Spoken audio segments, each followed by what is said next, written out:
जय शिवराय मित्रांनो, कसे आहात? मजेत ना मित्रांनो? आज आपण लोहासारखा मजबूत असलेला किल्ला लोहगड या किल्ल्यावर जाणार आहोत.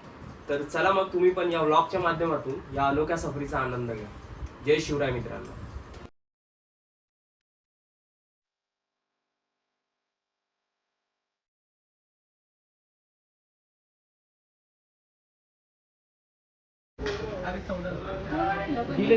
काही नाही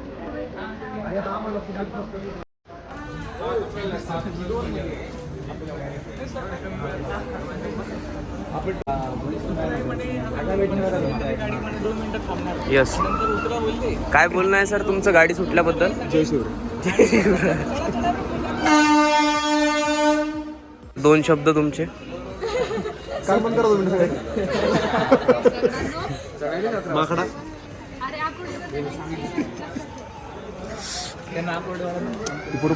दोन शब्द. आता आम्हाला ट्रेन भेटलेली आहे.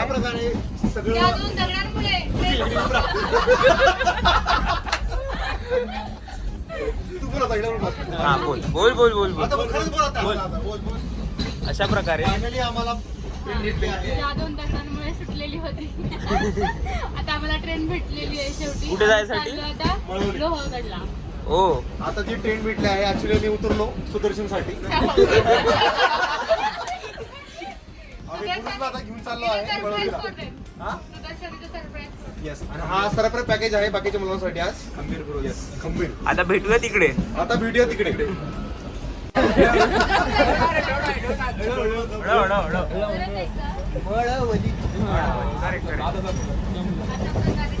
मळवली. मळवली. मळवली. मळवली.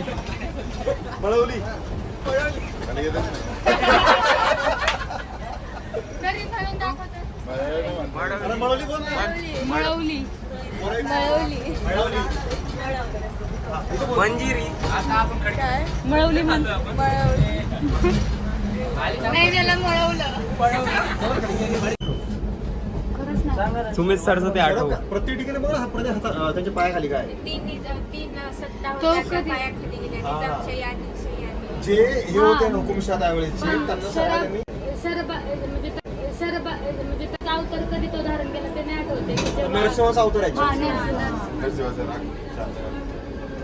अरे बोल की बोल बोल. नाट्याची गरज नाही. हेच टाकणार आहे मी. हेच टाकणार. हेच टाक. नको काय नको. ते खरं तेच टाकलं. होय चला. 3 ग्रुप हा. एक माझे हात पकडा.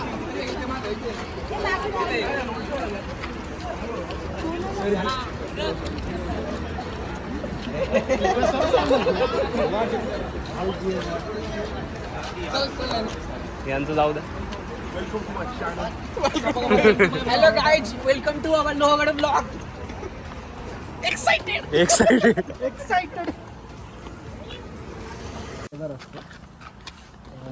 तर फक्त हे बघण्यासाठी की स्वराज्यात सगळे शिस्तीने कारभार चालणार का नाही. मी गेल्यावरती आग्र्याला इकडे न सांगता येतात. आधी ते कसं असतं पत्र पाठवत असतं की येत आहेत महाराज राजगडावरून यांना पत्र येतं. तो येत नाही. मग लोहगडचे किल्लेदार तयार नसतात महाराजाकडे. आणि त्यावेळेला नियम असा असतो की जो दरवाजा उघडतो तो सूर्य चाललाच बंद होणार. त्याच्यानंतर जर उघडायचं असेल तर राजगडावरून परवाना लागतो ज्याच्यावरती राजमहाराजांचा शिक्का लागतो. मग शिवाजी महाराज येतात आणि लोहगडचा किल्लेदार काही रात्री संध्याकाळी आले असतात ते काही उघडत नाही दरवाजा. शिवाजी महाराजांसोबत जे माणसं असतात ते त्याच्या तिकडच्या किल्लेदार दरवाजात माणसं बसलेली असतात त्यांच्यासोबत बोलतात की महाराज आले त्यांचाच किल्ला तुम्ही त्यांना कसं नाही आज जाऊ दे. किल्लेदार नाही तर नाही सोडत त्यांना रात्रभर नाही सोडत. तिकडे एक उल्लेख आहे की तो म्हणतो की राजगडाचा परवाना लागतो त्याशिवाय मी सोडणार नाही. तो राजगडला जावा राजमातांचा शिक्का घ्या आणि या. इकडे जाऊन म्हणतात इकडचे दरवाजे तुम्ही नाही उघडतात राजगडच्या एवढं संध्याकाळी कसं काय उघडतील. म्हणजे बघा आता तुम्ही काय करायचं ते पण आम्ही काही उघडणार नाही शोधतात. तो माणूस सकाळ पहाट होईपर्यंत काही दरवाजा उघडत नाही. आणि सकाळी जेव्हा त्याला कळतं की महाराजच आहेत खरं तो माणूस बाहेर येतो आणि तो म्हणतो की महाराज माझं मुलकं तुम्ही काढून ठेवा. मी तुमच्यासोबत बदअमल केला आहे. महाराज कसे शाबासकी देतात आणि म्हणतात की हेच आम्हाला पाहिजे होतं की आम्ही गेल्यानंतर स्वराज्य किती शिस्तीत चालतं. तर किल्लेदार तेच सरदाजी महाराजांना असं शिकतात. जर त्यांनी कुठेच सगळ्यात भारी युद्ध कौशल्य बौद्धिक कौशल्य दाखवलं असेल तर ते उंबरखिंडीत. उंबरखिंडीत जो शाहिस्तेखानासोबत कोणाचा कारतला फान निघतो शाहिस्तेखानाला म्हणून की कोकण काबीज करून येतो म्हणून, त्याला शिवाजी महाराज इकडे उंबरखिंडीत असे अडकवतात की त्याचे पूर्ण सैन्य तर वेगळं होतंच, त्याच्यासोबत जे त्याचे मुघली सरदार आलेले असतं ते तर वेगळे होतातच. हा माणूस स्वतः खच्ची होऊन महाराजांसमोर याचना करतो की मला सोडून नाही, आणि शिवाजी महाराज त्याला सोडून देतात. तर त्याच्या मागं वेगळी कारण आहे, म्हणजे शाहिस्ता खानाला त्याची शिकस्त कायम त्याच्या डोळ्यासमोर दिसत राहिली पाहिजे म्हणून कारतला खानाला सोडून देतात. त्यासोबत त्यांच्यासोबत एक रायबागन म्हणून सरदारने असतो, ती म्हणते की तुम्ही सिंहाच्या बछड्याला नाही पकडू शकणार, पळवू शकता पकडू नाही शकणार. त्याला कारतला खान आरेरावीची भाषा करताना उडवून देतो, पण त्याच्यासोबत नेमकी तेच होतं. शिवाजी महाराज त्या उंबरखिंडीच्या नळीमध्ये त्याला अडकवतात, चारी बाजूने अडकून. आणि शिवाजी महाराजांनी त्यावेळेला कारतला खानासोबत जे माणसं आहेत त्यांनी एवढा सुंदर उल्लेख केलेला आहे त्या सगळ्या चरित्रांमध्ये. शिवाजी महाराज चांदीचं मुकुट घालून आहेत, पूर्ण वेशभूषा त्यांनी धारण केलेली आहे, अश्वावरती बसले, कुठेतरी असं लिहिलंय की जणू इंद्राचा अवतारच आहे. हे जे त्यांनी केलेलं आहे ना की समोरच्या मी जर कोणत्या ह्याला भेटत असेल दुश्मनाला तर त्याला स्वराज्याचा राजा कसा आहे असंच दिसलं पाहिजे की ही काय नुसत्या 4 जणांना गोळा केलं आणि मी स्वराज्य उभं केलं असं नाही. ही खरं लेजिट राज्य आहे, हे स्वराज्य आहे, हे मराठ्यांची गादी आणि मी त्यांचा छत्रपती राजा आहे. शिवाजी महाराज की जय. छत्रपती संभाजी महाराज की जय. महादेव जय. शिवाजी जय.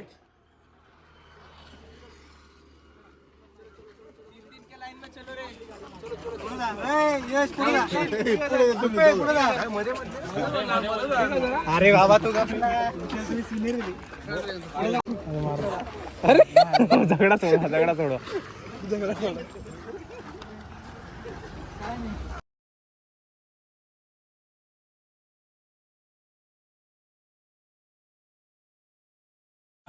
सर मी थोडं तुमच्याबद्दल सांगतो. मध्ये येऊन पुढे येऊन प्रथमेश सर आपल्या कॉलेजमध्ये सर आहेत, जसं आम्ही सर आहेत, मी अश्विन सर आणि सर आपल्या कॉलेजमधले. तर ह्या माणसाला खूप नॉलेज आहे गडांबद्दल वगैरे. ऍक्च्युली आपला ऍक्च्युअल गाईड हाच आहे सर. हे प्रत्येक गडावर ज्या ठिकाणी गेलो हा माणसाने सर्व हे केलेलं आहे, माहिती सांगितलेली आहे. त्या पद्धतीने आपल्या लोहगड जे आहे लोहगडची पूर्ण माहिती सर सांगणार आपल्याला. कळलं? सरांचं एक चॅनल पण आहे, खरं त्याला हे करा. सेम आपलं ज्ञानेचं पण आहे, आणि कोण जर बायकर वगैरे असेल तर हा बोका पण आहे, सोहेल. जॉईन करा, खरंच करा. हे तिघांच्या हे शेअर करतील तिघांचे पण, खरंच करा आणि तुम्हाला खरं बऱ्याच गोष्टी कळतील. आणि आपल्या शिवतत्वाचं पण एक चॅनल आहे, त्याला पण करा. आपण जेवढ्या मोहिमी आता पण 1 वर्ष केल्या 1.5 वर्षाच्या, ते सगळ्यांना अवेलेबल असतील. ठीक आहे. सर पुढे तुम्हाला सांगतील काय असणार आहे महत्व याचं. आता आपल्या ग्रुपचं नाव काय? बरोबर, शिवतत्व. तर ह्याचं नाव असं का ठेवलंय? कुणाला काही कोणी काय सांगू शकतो? शिवतत्व असं नाव का ठेवलं असेल?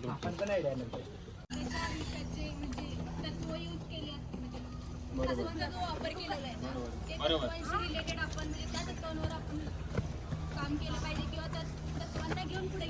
Very good Ashwin. काय वाजायचं? बरोबर. आता जे आपल्या शिवाजी महाराजांचे रिअल तत्व आहेत ते आपण फॉलो करणार आहे. आपल्याला शिवाजी महाराज फक्त एका मूर्तीपुरते हे नाही करायचे किंवा फक्त एका सणापुरते नाही करायचे, शिवजयंतीपुरते नाही ठेवायचे. त्याच्यामुळे हा ग्रुप आहे. आणि जिथं इथं गरज असणार आहे तिथं इथं शिवतत्व असणार आहे. प्रत्येक माणसाच्या आयुष्यात 5 तत्व असतात, पंचतत्व असतात. वायू, जल, अग्नी आणि आकाश आणि पृथ्वी. ते 6वं तत्व असतं, ते शिवतत्व आहे. आणि तुम्हाला प्रश्न पडला असेल ही मागं काय आहे? थांबा सर 1 मिनिट. बरोबर. पुढे 1 मिनिट.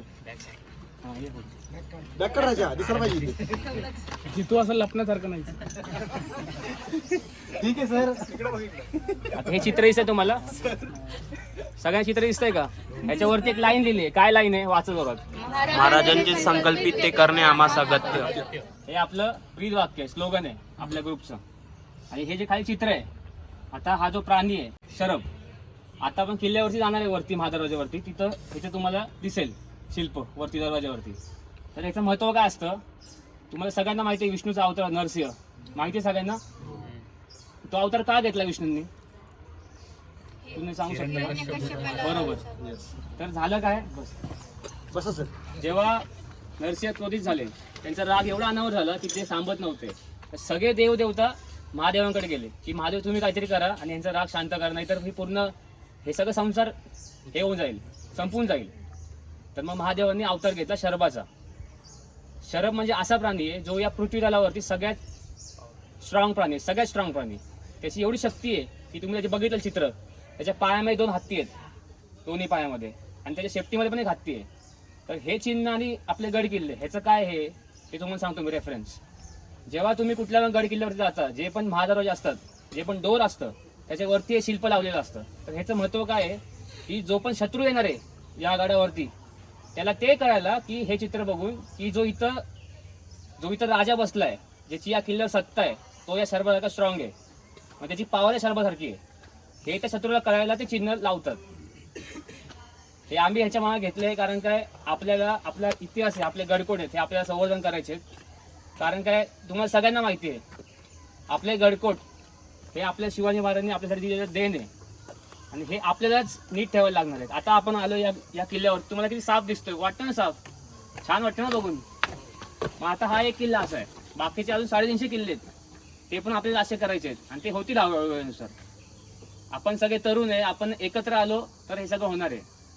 त्यासाठी आमचा हा ग्रुप आहे. आणि फक्त हे नाही, आपल्याला गडकोट नाही करायचे आहेत, आपल्याला जेवढ्या पण समस्या आहेत या पूर्ण इंडियामध्ये किंवा पूर्ण आपल्या वर्ल्डमध्ये, त्या सगळ्यासाठी आपल्याला कॉन्ट्रीब्युशन द्यायचं आहे. मेन म्हणजे आपला ग्रुप नंतर आहे, पहिला आपली फॅमिली आहे, पहिला आपला परिवार आहे, सगळे आपण एक आहे. आपल्या याच्यामध्ये कास्ट बीस असं काहीच नाही आहे. आपले एकच कास्ट आहे शिवाजी महाराज, आपलं एकच धर्म आहे शिवाजी महाराज, बस. आपल्यामध्ये कास्ट नाही आहे. आणि आज खूप छान वाटते कारण की आमची स्ट्रेंथ आता वाढली आहे. आम्ही आता मूडवर होतो, आता आम्ही परातभर झालोय, आता अजून आपण वाढू. चांगलं वाटतंय बघून. तुम्ही सगळी यंग आहे, चांगलं वाटतं. तुम्ही किल्ल्यावरती आले, चांगलं काम करताय, साफसफाई करताय. कसं आहे माहिती का, साफसफाई केल्याने आपण ते कमी होणार नाहीये, पण काय होणार आहे, हे जे आपल्या वास्तू आहेत ना, हे स्वच्छ होणार आहेत. थोडा आपला हातभार लागतो या गोष्टीमध्ये. तर आपण सगळे आपल्यासाठी प्राऊड असला पाहिजे. एकदा सगळ्यांसाठी टाळ्या वाजवा. खूप चांगलं काम केलं. आता मी तुम्हाला किल्ल्याची माहिती देतो थोडीशी. या किल्ल्याचं नाव काय? लोहगड. तर आपण येताना मग अशी एक लेणी बघितली, भाजी लेणी कोणी बघितली का तिथं येताना? तर ती जी लेणी आहे ती 2000 वर्षापूर्वी बांधलेली लेणी आहे, सातवाहन कालापासूनची बांधलेली लेणी आहे. तर अशी नोंद आहे, असा उल्लेख आहे की हा किल्ला पण 2000 वर्ष जुना किल्ला आहे. 2000 वर्ष जुनी ही वास्तू आहे. तर त्याच्यानंतर जे हे होते आपले चालुक्य यादव, त्यांची जी सत्ता होती 1319 पर्यंत त्यांची इथे सत्ता होती. त्याच्यानंतर जे दिल्लीवरून आक्रमण आलं, खिलजी वगैरे तुम्हाला माहिती आहेत, मुघल वगैरे आले सगळं, नंतर त्यांनी हा किल्ला जिंकला. त्याच्यानंतर इथला निजामशाहीचा जो हेड होता मलिक अंबर, त्यांनी हा किल्ला जिंकला. आणि 1630 मध्ये जेव्हा महाराजांचा जन्म आला, तुम्हाला माहिती ना महाराजांचा जन्म कधी झालाय? कधी झालाय? 19 फरवरी. जोरात बोलता आला पाहिजे. 19 फेब्रुवारी. बरोबर. तर तेव्हा 1630 मध्ये हा किल्ला जिंकला आदिलशाहीने. आदिलशाही म्हणजे आपलं बिजापूरचं राज्य. तेव्हा 5 पातशाही होत्या, निजामशाही, आदिलशाही, त्याच्यानंतर कुतुबशाही, इंग्रज आणि पोर्तुगीज, असे 5 सत्ता होत्या. आणि आपलं एक छोटंसं स्वराज्य होतं जे 1630 ला चालू झालं महाराजांच्या जन्माने. बरोबर. 1630 ला हा किल्ला आदिलशाही जिंकला. त्याच्यानंतर 1657 मध्ये महाराजांनी हा किल्ला जिंकला. हा किल्ला समोरचा विसापूर, ह्याच्या पलीकडे अजून 2 किल्ले, तुंग तिकोना. तुम्हाला माहिती असेल, तुम्ही तुमच्यातले बरेच लोक गेले असेल तिथल्या किल्ल्यांमध्ये. तर हा मावळचा भाग आहे पूर्ण. इथे एक 6-7 किल्ले आहेत मावळच्या भागामध्ये. लोहगड आहे, विसापूर आहे, तुंग आहे, तिकोना आहे. त्याच्यानंतर इथे कोरीगड आहे, अलीकडे मोरगिरी आहे. असे 7-8 किल्ले आहेत. तर किल्ला जिंकणं म्हणजे काय होतं त्या काळी तुम्हाला माहिती आहे? किल्ला का जिंकायचं, किल्ल्याचं काय महत्व होतं एवढं त्या काळी? तर किल्ला जिंकणं म्हणजे काय होतं, किल्ला का जिंकायचे, किल्ला म्हणजे किल्ल्यावरती का सत्ता मिळवायचे? इथं एक मागं भोर घाट आहे, तेव्हा घाट असायचे रस्ते, तेव्हा असे रोड वगैरे नव्हते. जायला वगैरे, तेव्हा घाट असायचे, घाट मार्ग असायचे. जो पण ट्रेड व्हायचा सगळा तो ट्रेड त्या रूटने व्हायचा. तर हे किल्ले जो जिंकणार त्याच्या हातात तो घाट येणार, तो ट्रेड येणार. म्हणजे त्या ट्रेडवरती जे पण फ्रेंच आहेत, पोर्तुगीज, जे युरोपमध्ये लोक आहेत जे आपल्या इथे येतात ते सगळे मसाले घ्यायला किंवा त्यांचा इम्पोर्ट एक्सपोर्ट करायला, त्यांना टॅक्स द्यायला लागतो. जसं आपण टोल नाका भरतो बरोबर, आपण टोल नाका येतो, टोल आपल्याला पुढे असेल तर आपण टोल देतो. तर ते असे टोल स्टेशन होते तेव्हा जकात नाके. तर जे पण येणार तिथून सगळे ते त्यांना पैसे द्यायचे. ज्या किल्ल्यावरती त्याची सत्ता आहे त्याला ते पैसे भेटणार. त्याच्यामुळे किल्ल्याचं महत्त्व होतं. आता ते तसं नाही राहिलेलं आहे, तेव्हा काही तसं होतं. तर हा मागचा जो भोरघाट आहे त्याच्यावरती लक्ष ठेवायला, त्याच्यावरती जो ट्रेड आहे त्याच्यावरती कंट्रोल ठेवायला महाराजांनी हा किल्ला जिंकला 1657 मध्ये. 1656 मध्ये महाराजांनी जावळी जिंकली होती वाईच्या इथली. त्याच्यानंतर महाराज इथं आले. तर हे सगळे किल्ले महाराजांनी जिंकले होते. तर झालं काय, याच्यानंतर महाराजांनी तळ झाला पुरंदर. तुम्हाला माहिती आहे पुरंदरचा तळ झाला, सगळ्यांना माहिती आहे. द ट्रिटी ऑफ पुरंदर सगळ्यांना माहिती आहे ना, सगळ्यांनी वाचलं असेल 4थीच्या पुस्तकात, वाचलंय ना. तर त्या पुरंदरच्या तहामध्ये लोहगड, विसापूर, तुंग, तिकोना हे किल्ले सगळे तहामध्ये यावं लागले आपल्याला. आता तुम्हाला एक प्रश्न पडला असेल, या गडाचं नाव लोहगडच आहे, महाराजांनी नाव नाही बदललं किल्ल्याचं. बाकीचे किल्ले, आता एक किल्ला आपला इथला किल्ला आहे कोंढाणा, त्याचं नाव बदललं महाराजांनी, काय ठेवलं, सिंहगड ठेवलं. या किल्ल्याचं पण नाव महाराजांनी बदललं नाहीये. आणि किल्ला लोहगडासारखाच आहे, लोह आहे म्हणजे आयन सारखा किल्ला आहे हा. महाराजांनी जेव्हा किल्ला बघितला तेव्हा त्यांना समजलं की हा किल्ला लोहासारखा आहे, मजबूत किल्ला आहे, एकदम भक्कम किल्ला आहे. जेव्हा आपण किल्ल्यावरती जाऊ, किल्ल्याला 4 दरवाजे आहेत, 4 दरवाजे किल्ल्याला आहेत. म्हणजे सहजासहजी एवढं इझी नाही आहे किल्ल्याला ॲक्सेस. तुम्हाला एक दरवाजा पार करायचा आहे, मग दुसरा करायचा आहे, मग तिसरा, मग चौथा, असे 4 किल्ले तुम्ही करत बाले किल्ल्याला पोहोचणार आहे. तर जेव्हा महाराज इथं आले असतील, त्यांनी सगळ्या किल्ल्याचा परिसर बघितला असेल, त्यांना असं वाटलं की हा किल्ला आयनसारखा आहे. म्हणजे जे किल्ल्याचं नाव आहे लोहगड, त्यांनी तेच किल्ल्याचं नाव ठेवलं किल्ल्याचं रूप बघून पूर्ण. तर आता तहामध्ये हा किल्ला गेलेला होता आपला. तर महाराजांनी परत तहामध्ये, महाराजांकडे जवळजवळ 27 किल्ले होते तोपर्यंत. तहामध्ये किती किल्ले गेले, काही म्हणजे नोंद आहे 23, काही म्हणजे 25 आहे. तर त्याच्यामध्ये महाराजांनी काय केलं, त्याच्यामध्ये महाराजांनी एक आयडिया यूज केली. काही किल्ल्यांची नाव डबल दिली, म्हणजे एकच किल्ला पण नावं 3, त्याची संख्या वाढली. म्हणजे 23 किल्ले यायचे होते पण किल्ले दिले ॲक्च्युली 17-18.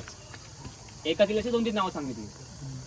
त्यांनी थोडीशी आयडिया यूज केली महाराजांनी त्या काळी. आणि तेव्हाची ती गरज होती तेव्हा, कारण महाराजांकडे जस्ट नुकतं स्टार्ट केलं होतं. 1630 मध्ये जन्म आलाय महाराजांचा. 1646ला महाराजांनी तोरणा किल्ला जिंकलाय पहिला 16 वर्ष. 1646 पासून 1666 पर्यंत किती वर्ष आले, 20 वर्ष बरोबर. 20 वर्षामध्ये 23-25 किल्ले नुकतेच जिंकले होते महाराज. महाराजांचं वय किती असेल 30 एज, म्हणजे आपल्यापेक्षा 3-4 वर्ष महाराज मोठे असतील फक्त. या एजमध्ये एवढे किल्ले जिंकणं, आणि त्या तहामध्ये सगळे किल्ले गेले. 27 मधले महाराजांकडे फक्त 5 किल्ले राहिले, फक्त 5. मग तुम्ही विचार करा, आपण एवढं सगळं जिंकलोय, एवढी मेहनत घेतली सगळ्या गोष्टी जिंकायला, आणि ते असेच गेलेत, आपण देऊन टाकलेत एका दिवसात. किती आलं असेल त्या माणसाला, डिप्रेशन किती आलं असेल. किंवा आपण असतो या जागी तर आपण काय केलं असतं विचार, अरे यार आता मी काय करू, आता मला काय खरं वाटत नाही, आता मी एवढी मेहनत घेतली होती, सगळं गेला, आता मी काहीच करत नाही. आपण काय करतो, टेन्शन घेतो, विचार करत बसतो आता मी काय करू. ते त्यांनी विचार नाही केला, थांबले, पेशन्स. त्यांना माहिती होतं आपल्याला वेळ येणार आहे, आपली चांगली वेळ येणार आहे. त्यांनी त्या वेळेचा त्यांनी वेट अँड वॉचची भूमिका घेतली, त्यांनी प्लॅनिंग केली, त्यांनी युक्ती रचल्या त्याच्यामागं. त्याच्यानंतर महाराजांच्याकडे फक्त 5 किल्ले होते तेव्हा 1666 मध्ये. महाराजांचा राज्याभिषेक कधी झाला, 6 जून 1674. 6 जून 1674ला महाराजांचा राज्याभिषेक झाला. तर राज्याभिषेकमध्ये नोंद केलेली आहे, पत्र आपल्याकडे अजून पण ते अवेलेबल आहे. त्याच्यामध्ये नोंद आहे की महाराजांकडे राज्याभिषेक दिवशी 350 किल्ले होते. म्हणजे 23 किल्ले गेलेत, आणि जवळजवळ 8 वर्षामध्ये 350 किल्ले जिंकलेत. म्हणजे 5 पट नाही 10 पट किल्ले आहेत ते. हे काय म्हणायचं मग, ही गोष्ट आपण महाराजांकडून शिकली पाहिजे. हे तुम्हाला शिकायचं आहे की नेव्हर गिव्ह अप, जे म्हणतो ना आपण, कमबॅक कसं करायचं. एव्हरी आपल्याला सेटबॅक येणार, पण त्या सेटबॅकने आपण कमबॅक कसं करायचं ह्याला बोलतात. हे आपल्याला हिस्ट्रीमध्ये आपल्याला शिकायचं आहे की सरळ गेले, आता मी काहीच नाही, मी 0 झालेलं आहे, पण ते हार नाही मानली त्यांनी. अशी त्यांनी कमबॅक केलं, डायरेक्ट 350 किल्ले जिंकले. म्हणजे तुम्ही कोणी विचार करू शकता का, एवढा मोठा किल्ले, म्हणजे जो रेंज आहे 23 कुठं आणि 350 कुठं, ते पण किती आजूबाजूला सगळे 500 आहे, त्याच्यामधून हे सगळं करणं साधी गोष्ट नव्हती. तर हा किल्ला परत आपण 1670 मध्ये परत महाराजांनी जिंकला. त्याच्यानंतर आपण सुरत लुटली आहे 2दा, माहिती सगळ्यांना. 5 जानेवारी 1666 मध्ये पहिल्यांदा महाराजांनी जो धडाका दिला सुरतमध्ये, सुरत लुटली म्हणजे सगळ्यांना असं वाटतं की सुरत लुटली म्हणजे महाराज तिथे गेले, महाराजांनी चोरलं सगळं. तर असं नाहीये. कुणाला असं वाटत असेल तर असं नाहीये. 350 वर्षापासून आपलंच सगळं ते तिथे घेऊन गेले होते. आपण आपलीच लक्ष्मी परत आणली आहे. म्हणून किल्ल्यावरती एक कोटी आहे, लक्ष्मी कोटी. तुम्हाला मी दाखवेन आता वरती गेल्यावरती. त्याचं नाव ठेवलंय महाराजांनी लक्ष्मी कोटी. त्याचं नाव लक्ष्मी कोटी का ठेवलं? जी सगळी लक्ष्मी गेलेली होती ती लक्ष्मी महाराजांनी परत आपल्या स्वराज्यामध्ये आणली, म्हणून त्याचं नाव लक्ष्मी कोटी ठेवलंय. वरती ती कोटी आहे, जाऊन बघा आता तिथे तुम्ही. त्याच्यामध्ये असे ब्लॉक्स आहेत. सोनं कोटी ठेवलं होतं, चांदी कोटी ठेवली होती. हे सगळे ब्लॉक्स अजून पण तसेच आहेत. तर 1670 मध्ये जेव्हा किल्ला परत जिंकला आपण, जी पहिली सुरतची लूट झाली, त्याच्यानंतर अजून एक लूट केली महाराजांनी 6 वर्षामध्ये. 3 ऑक्टोबर 1676 महाराजांनी परत जाऊन सुरतला लूट केली. आणि सुरतवरून येताना महाराजांनी लोहगडमध्ये जो खजिना होता सगळा, अर्धा खजिना महाराजांनी लोहगडमध्ये ठेवला. जो तुम्हाला समोर किल्ला दिसतो विसापूर, तिकडे अर्धा ठेवला त्यांनी. त्याचं आपल्याला ते पण बघायला भेटेल. त्याच्यानंतर झालं काय, महाराजांचं निधन कधी झालं? 3 एप्रिल 1680. त्याच्यानंतर कोणी सत्ता आली? त्याच्यानंतर कोण छत्रपती झाले?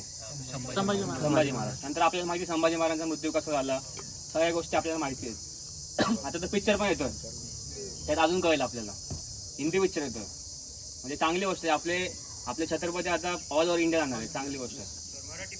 मराठी पण येतं. मराठी ऑलरेडी येऊन गेलेलं आहे. आधी पण येऊन गेलं, आता पण येतोय परत एक. आधी एक येऊन गेले, आता परत एक येतोय मराठी. धर्मरक्षक, महावीर, हे सगळं. तर संभाजी महाराजांचं निधन झालं. त्याच्यानंतर मग राजाराम महाराज छत्रपती बनले. त्याच्यानंतर मग त्यांच्या ज्या वाईफ होत्या ताराराणी, म्हणजे तुम्ही सगळ्या मुली आहेत, तुम्हाला खरंच इन्स्पिरेशन घ्यायचं असेल ना, तर सगळ्यात पहिलं इन्स्पिरेशन तुम्ही घ्या तुमच्या आईचं, सगळ्यात पहिलं. त्याच्यानंतर तुम्हाला इन्स्पिरेशन घ्यायचं असेल तर ते आपल्या राजमध्ये जिजाऊ आहेत, ज्यांनी 2 छत्रपती घडवले. लक्षात ठेवा, जिजाऊंनी 1 छत्रपती नाही घडवला, जिजाऊंनी 2 छत्रपती घडवले आहेत. आणि जेव्हा आई अशा असतात ना, तेव्हा रूप असं येतच. म्हणून आपले शिवबा एवढे मोठे आहेत. आणि फक्त शिवबा नाही, संभाजी महाराज पण त्यांनीच घडवलेत. एकदा आईची भूमिका घेतली, एकदा आजीची भूमिका. आपल्या आयुष्यामध्ये पण आईची भूमिका असते आणि आजीची भूमिका असते. आई जास्त ओरडते तेव्हा आजी असते माया करायला, बॅकग्राऊंडला गोष्टी करते कवर अप. तसंच होतं ते आपले रूट्स आहेत, तेच आपलं होतं. तर जे ताराराणी आहेत ना, त्यांचं पण तुम्ही इन्स्पिरेशन घेतलं पाहिजे. कारण की तुम्ही विचार करा, राजाराम महाराजांचं निधन होतं सिंहगडावरती. त्याच्यानंतर औरंगजेबाला असं वाटतं की आता काहीच नाही राहिलेलं आहे. शिवाजी महाराज गेले, मी तर संभाजी महाराजांना पकडले, त्यांना मारून टाकले. हे होते राजाराम महाराज, ते पण गेले. आता कोण आहे मला इथं हे करायला लखनमध्ये? तुम्हाला एक गोष्ट सांगतो मी, औरंगजेबाकडे पूर्ण इंडियाचं हे होती, काय म्हणता म्हटलं, कंट्रोल होतं पूर्ण. पण त्यांना फक्त दख्खन म्हणजे आपण आता ते दख्खनचं डेक्कन झालं, डेक्कन प्लॅट्यू म्हणजे आपला भाग सगळा सह्याद्रीचा, त्याला दख्खन घ्यायचं होतं. तर त्यांनी चिडून तो लाल महालामध्ये जेव्हा आपला जो हे आग्र्याचा लाल किल्ला आहे तिथं जेव्हा बसला होता, त्यांनी ते सिंहासन जे होतं मुकुट होतं ते खाली फेकलं. आणि तो बोलला की जोपर्यंत मी दख्खन नाही जिंकत ना, तोपर्यंत मी परत या गादीवर बसणार नाही. आणि तो तिथून निघाला आपल्या इथे यायला. तेव्हा त्याचं एज किती असेल विचार करा. 83 त्याचं एज होतं तेव्हा. म्हणजे 83च्या असताना तो इथं आलेला आहे. आणि हे सगळं झालं, शिवाजी महाराज एक्सपायर आले, संभाजी महाराज एक्सपायर आले, त्याच्यानंतर राजाराम महाराज पण एक्सपायर आले. त्याच्यानंतर त्यांच्या जे वाईफ आहे ताराराणी, तर आता त्याला वाटलं आता काय सगळं संपलेलं आहे, आता मला दख्खन भेटणार. पण नाही, असं नाही. आपल्या मातीमधल्या ज्या स्त्रिया आहेत ना, त्यांची मनगटं खूप स्ट्रॉंग आहेत. हे आपल्या इतिहास आधीपासून आहे, आधीपासून इतिहास आहे. तेच तुम्हाला मी सांगतो थोडंसं. तर ताराराणी होत्या,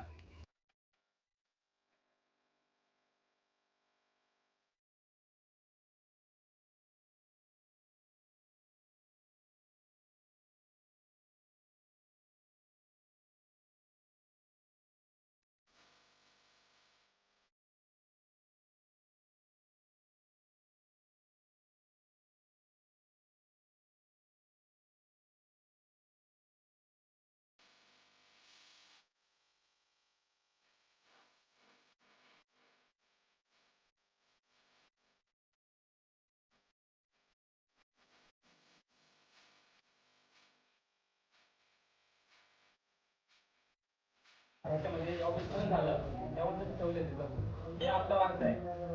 असे भरपूर सारे होते, रस्ते आले, काही सापडतात, काही सगळं होते.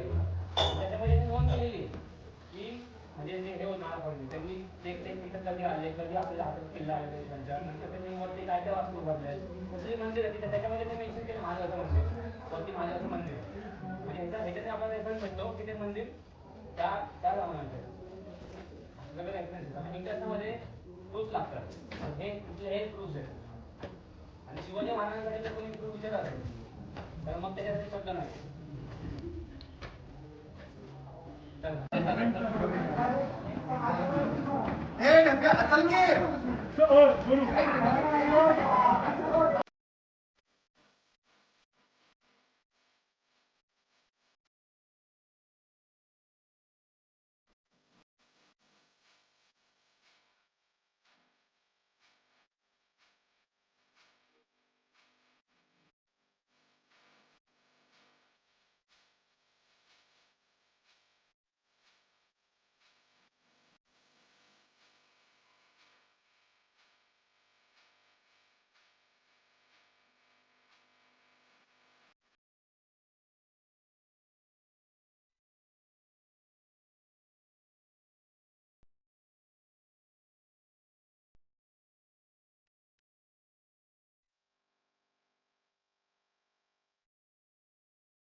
कसं वाटतं? छान गारगार.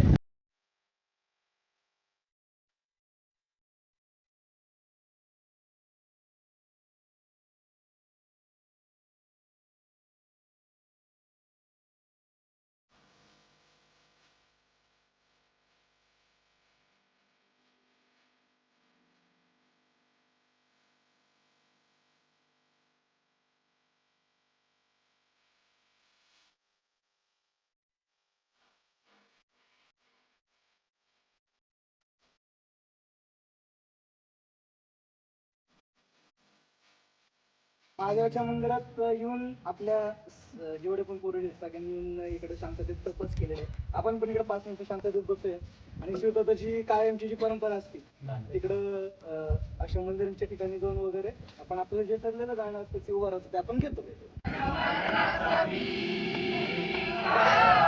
बॅग आहे तिकडं.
ऑलरेडी आलेली आहे सगळं आलं पाहिजे मागचे तेवढ्यांना बसवा व्हिडिओ व्हिडिओ एकच येते अश्विन सर VIP मेरे को ले रहे मेरे को ले रहे